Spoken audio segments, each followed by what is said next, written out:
welcome to Project Management Mantras. This is our first episode, and we are so excited to have you. I am Gray Oletsa, a writer, creative support guide, human being, just a fun time guy who just likes having fun all the time. As you should. Yeah. And my co-host is Nabalayo. I am a visual artist. I'm a musician. I am just a creative mind, creative problem solver. Yeah. And sometimes I'm a barista. We love to see it. Multi-talented, multi-hyphenate. Yes. The reason this podcast exists, or the reason that we decided to get on our mics and yap a bit, is that we feel like we are artists in progress. We are works in progress ourselves, and I feel like it can be really supportive to not only to have mantras that aid you along the way, but also to have to share it, because I feel like that's also one of the beautiful aspects of creating art, is that you get to share it with people, and that's one of the ways that it's also enriching for the artists themselves. According to me, that's the reason we're doing project management mantras. Yeah. For me, I really love documenting the process, especially as an artist who has been forging different new paths to myself, and not everything can be googled or seen on a YouTube tutorial. So and we need some stuff when now people are googling and looking for resources and trying to find who has done something like I'm trying to do before. Then maybe what we put out can be helpful for them to just hit the ground running. Exactly. I love that for us. So in thinking about the mantras themselves are just concepts or ideas or phrases, statements that have been helpful for us along the path of doing the work of creating. And it's things that we borrow from one another in conversation. So Nabalayo might say something, and then I'm like, oh yes, I need that for my process. I'm just going to keep saying that to myself as I create, or I'll say something, and vice versa. So that to me is that's the function of the mantras. For me, the same thing. Because when I'm creating, I tend to get into my head so much, especially with all these concepts and ideas. And sometimes I just need a voice of reason. Yeah. And the mantras that I come up with at least can be grounding, like something to come back to, and everything feels like chaos, especially as artists who are DIYing a lot of things, managing a lot of things, taking on so many different roles. Definitely need that grounding. It's really important. I think the way that we are hoping that people are going to use these mantras is pretty similar, as an anchor in their process, as an escape route when things are getting a bit overwhelming with the process, as a way to navigate fear, especially surrounding just even being in the process of the art. So these could be things that people can use when they're in the process. You can write about them. You can use them as CG journal prompts. You can use them to develop whole projects of your own. Go crazy. These things exist for all of us to share. Yeah. Alrighty. So today, our first mantra is brought to us by Nabalayo. And Nabalayo, do you want to just utter the mantra? Yes. So the mantra I have is, don't let your ideas hold you hostage. And at first I had come up with it saying let go of ideas holding you hostage, because I really needed to do that. Yeah. And but now for me, I knew what I needed to let go of. Mm-hmm. But in terms of like helping someone else or like giving them that realization that I had for myself, it's just more of don't let the ideas hold you hostage. You are the one to decide what you're gonna let go of and what you're gonna keep, Yeah. because you're the one who knows your process. Mm-hmm. Yeah. I definitely like when I was thinking about this mantra, it helped me realize that I think it also reinforces this idea of before you're an artist, you're a person, and it's really important to I think to evaluate your capacity for a certain idea before it captures you, and then you're finding yourself in a space where now it even begins impacting, like your self image and like what you think about your art following that process. It Mm, for me it felt really comforting because it's like, yes, and I think that's the thing that a lot of artists experience. You have like a world of ideas swirling in your head at any point. If somebody just gave you like a million bob, you wouldn't miss anything to do with that, with that money. yeah. But Yeah. I feel like often even artists, when you're especially you're in the process of making art, let's say like your main source of income, or you're discovering your artistic voice in different ways, it can actually be overwhelming. So for me, Mm, what this mantra did is that it reminded me that I can take things a step at a time. And if I feel like mm, I don't have the capacity to pursue a specific idea, it's okay to toss it out. It's mm. completely okay. Yeah. Yeah, I definitely feel that. I have folders and folders of music, and how I came up with that is the mantra is there's songs I really like, but they're incomplete, and nothing I do, no lyrics I write makes Yeah. sense. No other, added production stuff makes sense for it. And I'm like, this, I don't feel comfortable releasing this because I don't feel like it's a full idea. Mm-hmm. But at the same time, there's really nothing else I can add because it just becomes not what I want. So I'm like, what do I actually want? And Yeah. I don't know. And I have so many expectations. And then I realized that yes, the stories in my head are literally holding me hostage because I want this piece of music or this visual art piece to give a certain narrative. And Yeah. sometimes it's been so long I Mm-hmm. don't even connect with that narrative anymore. I don't care about that message, or it's not who I am, or That I've part. walked through it, or I Yeah. just don't care about the topic anymore. So it's Yeah. not really relevant. It doesn't make sense for me to fight so hard for this idea. Like I just need to accept that maybe that is part of the process. Like I Yeah. made that Mm-hmm. and it can remain as an unfinished idea, and I don't even have to share it with the world because I also felt that pressure of like I did spend time making this. Mm, It needs to be put out yeah.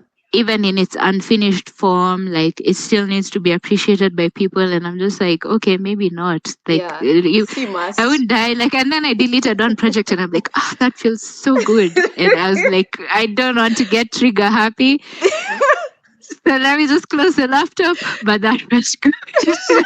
And now I don't even remember what I deleted, and that is very nice. For I real. don't even think about it anymore. Like, and it was really stressing me. Like every time I open my computer, the storage is going. The Yes. ideas are too many. There's Yeah. things from CG 2022, 2021 that I haven't done, and I still want to tell that story. I'm like, I don't have to. Like Mm-hmm. maybe that story was just for me. Exactly.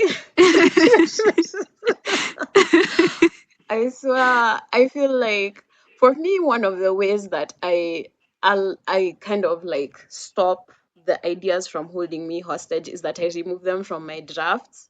So like even like because for me primarily my what's it called? my medium my medium is writing.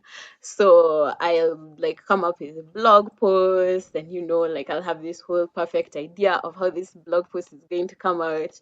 And then by the time I'm writing it, either I'm feeling like this message is not hitting the way I would want it to hit, or it's not doing for me what I thought it was going to do, and that kind of thing.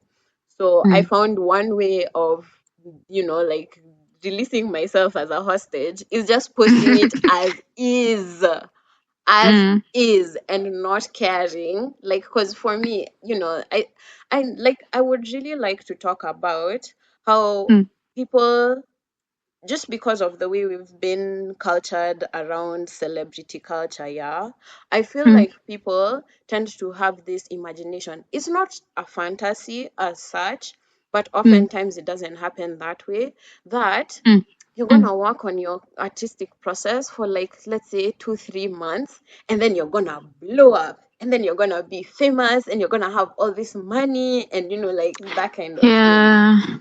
So for me, I think that's one of the ways that ideas can also hold you hostage, is that you feel like you don't have a fame-worthy idea.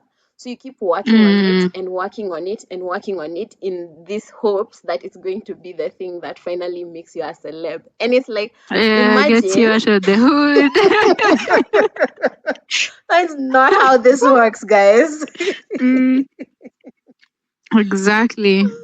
So I feel like getting the just post it.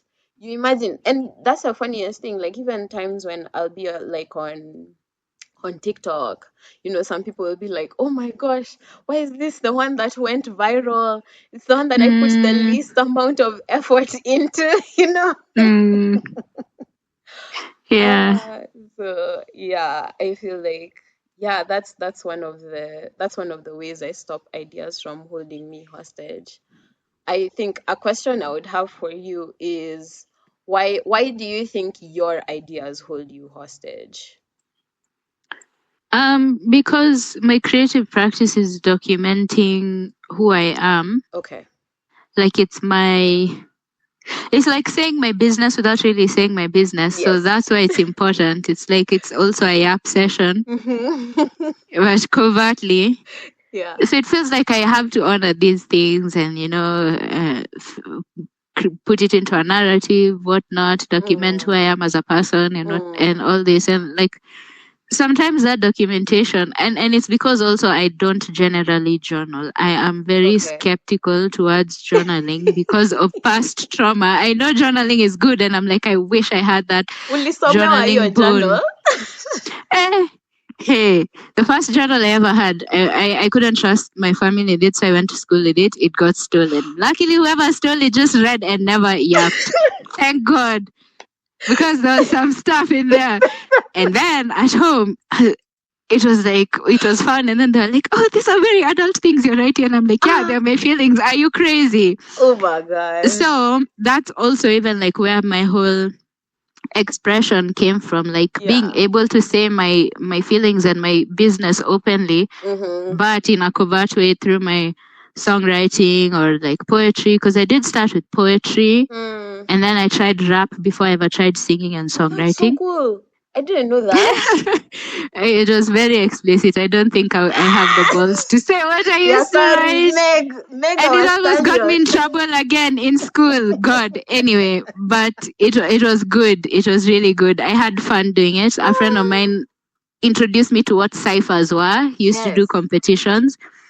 And then he was like, "Oh, you should try. I think you could be able to write at least some stuff." And I was like, yeah, I actually enjoy rap and I can try. So yeah, that's how it happened. Is this Royce? Because we also my primary school best friend.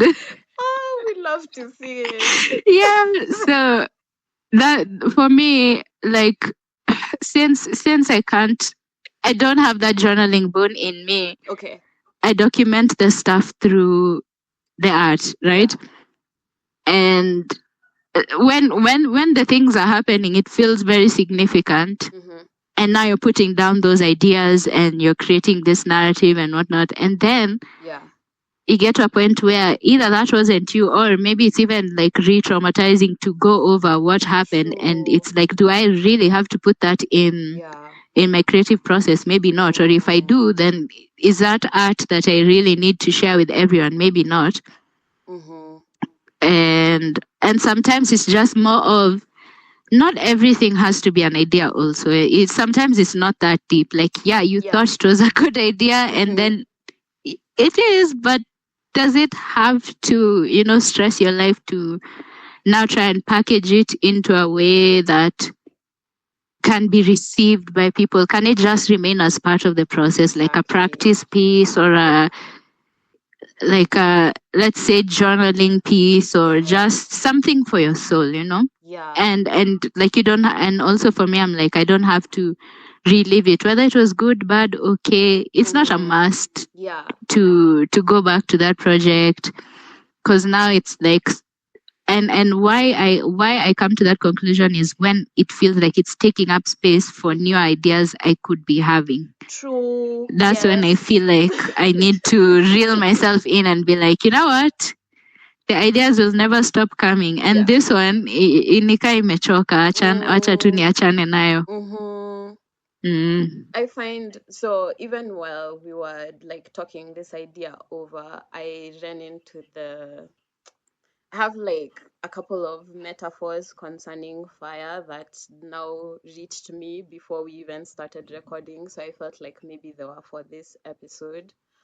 Mm. Um, I feel like just the way you're talking about it, sometimes pieces do get tired and they're not necessarily for, like the public consumption. Sometimes I see some of these pieces that have gotten exhausted or they've just, it's almost like you are using them as exercise. I tend to see them as almost like fertilizer for the work. So as much as they weren't able to be digested or, like produced into this like whole big thing that now you showed people and they were like, wow, like that whole Mm. thing, they Yeah. were they still sustained you as an artist. Because I feel like this is Mm. also what causes, there's someone that says, gosh, now I'll have to look this up. But there's somebody that talks about artistic. Is it okay? Let me just search emotional block. Aki, we are in the process, so y'all listeners can just put up with me. Okay, I don't know who it is. We'll just put it in the show notes. Eh, hadi tuko na show notes. Mm. There's somebody who talks about that there's Mm. nothing like an artist block. There's only emotional issues that you're not addressing that cause the art to be backed up.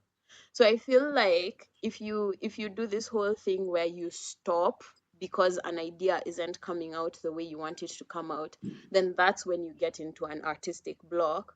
When you could have just been like, okay, that one either was personal or it was just it's like a bone that you just go back and gnaw and gnaw and gnaw and gnaw, and then Mm. once you've tried all the nyama from that bone Mm. and everything, now you can just toss it and let the earth receive it again.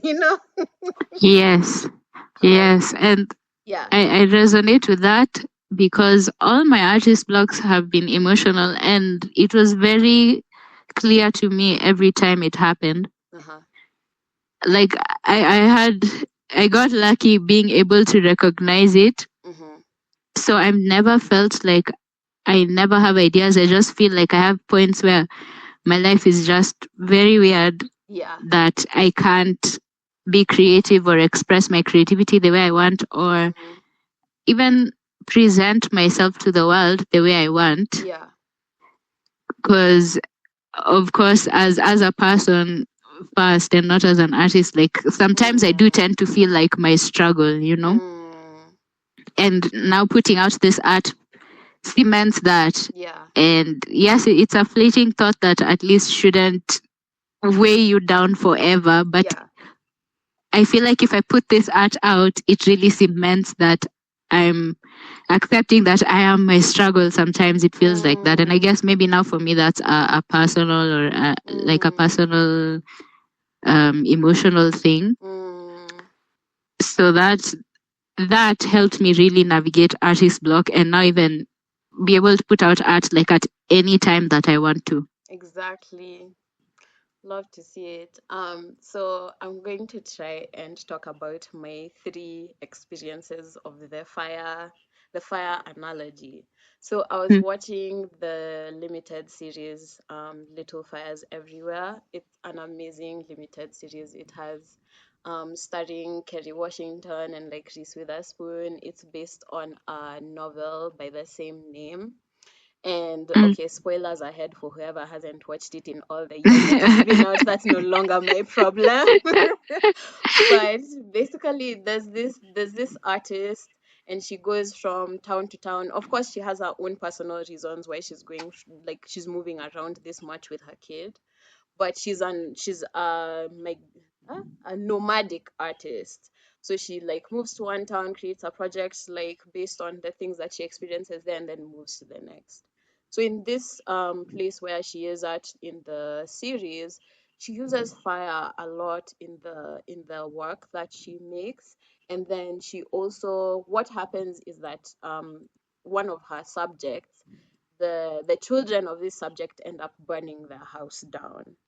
And yeah, which, let me Wow. tell you, if you haven't watched it, I love it Mm, so much. It's so raw. It's mm, all this, like it's just drama. Like my partner was asking me, so is this a mm, thriller? Am I, is it a what? I was mm. like, so it's like if a thriller was just emotional all the time. Love that. That you've sold me. I love to see it. I So mean, for me, I think number one, like even as we talk about ideas not holding you hostage, I feel like fire is a really important image. And the way that this artist in Little Fires Everywhere uses fire is that she sees this, her subject is like this, rich white woman, just the like privilege embodied. mm, And like she sees through that facade and sees all the things that this woman has given mm, up, forfeited, and is now so bitter towards everybody else because she had to give up mm, her dreams, but now mm, she's trying to pretend like she's the one that wants to, just help everyone. I mm, love how she uses fire because I feel like this is also one of the ways that we can allow these ideas to stop holding us hostage. Is that our art, the way I see it, is that sometimes our art can be a facade. It can be a mask, which, like masks can be protective, they can be useful depending on what kind of like vibe you're trying to put out. But I also think that art can be a facade where you believe that if I don't write this thing, if I don't put out this kind of music, if I don't mm, draw like this thing, if I don't paint this thing, if I don't make this thing with my hands, then it means something about me. And I think mm, sometimes why it can be so freeing to release some of these ideas is that you actually come back to the reality of who you are. That this whole cutesy picket fence house that I've been trying to like convince people that is existent in my life, I am burning it down. And how am I going to burn it down? I'm going to delete this file. Now imagine that file will be lost forever. Like, mm. oh my gosh, I've just remembered. There was a time there was a time that me and my partner were sharing a PC. And Mm. of course, Mercury retrograde happens and ilipotea all my files. Oof, Now, mind you, oof. on that Mm. PC, I had been saving drafts for novels since I was like 17 or 18. Now, at Oh my big old no. age, my Yeah. very big old age of 27, had I even touched those things in the past 10 years? No, I would just go, I look at Mm. them, I'd be like, wow, I have such amazing ideas. Yeah. It's like an archive or like a monument now. Exactly. And you just go there to circle around the brilliance of what once was. And it's not, you Or see, what could be. exactly. And that's the thing that annoys me sometimes with a lot of these things is that you start behaving as if you have, like this is like a finite amount of ideas or a finite Yes. amount of brilliance. And it's like, no, you are the source, you know.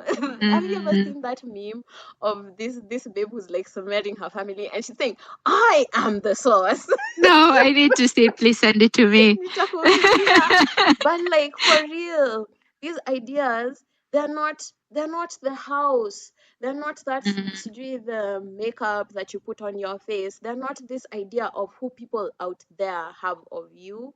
They are within you and they are present for you. So I feel like that's the mm, one way that you can even be so freeing with yourself. Just say, by the way, this idea that I've had for the past 5 years, which I know I'm not going to do anything about, either, mm. it's like I'm going to do something, or this one can just take a long trip to my delete bin, honestly. Yeah, Yeah. exactly. So yeah, that was my first idea on fire. I don't know if you have any thoughts about that. Um, for me, I do resonate with what fire symbolically means, Yeah. especially in my personal life, and then that now comes out in my art. Like I have a bunch of songs mentioning that as well. Like I do love going into the elements because I'm definitely an outdoorsy person, a nature person. Yeah. Well, both. I love the indoors. I love Mm-hmm. being, you know, cozy at home, but I also do really enjoy the nature and outdoors. Yeah. And I really resonate with burning everything down because I'm also an Aries and I'm Mm-hmm. also a firstborn daughter, and Yes. I have had to burn so many things We're to the born for ground. this. We're not new to I this. just exactly, I've just had to, and just let go and be like, I'm able to do that in my personal life, but why is it so, when it Yes. comes to my art? So I'm like, you know Mm-hmm. what? The same energy in my art. If you're not working for me, if you're stressing me, if you're holding me hostage, Yes. I'll metaphorically burn you down and move Naiwake. on. Like, yeah, simple. Uh, the second of the three metaphors is I was, of course, scrolling on TikTok, avoiding my artistic work, and I came upon this video of Native Americans talking about the people who, like, they tend the fire, like, because they have this practice of lighting fire to the forest. And I think also in African cultures, did we have a practice like that?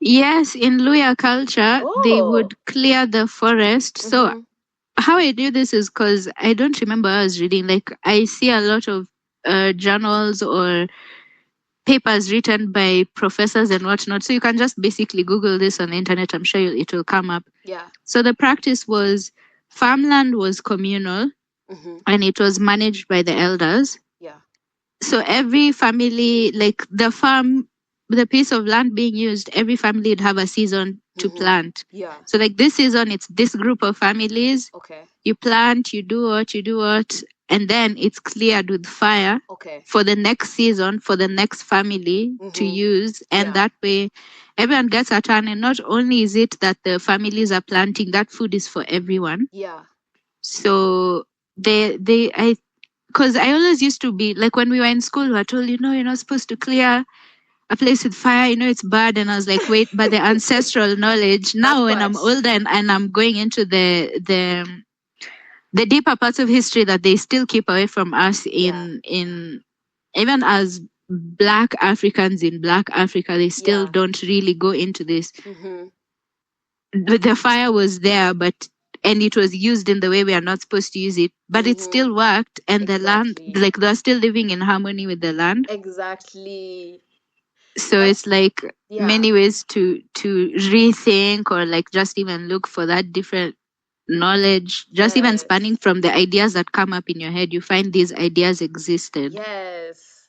I feel like so now that really connects. Thank you for giving that perspective, especially in the African, like context, because I was now the video that I was watching was about Native Americans and their practice of burning the undergrowth.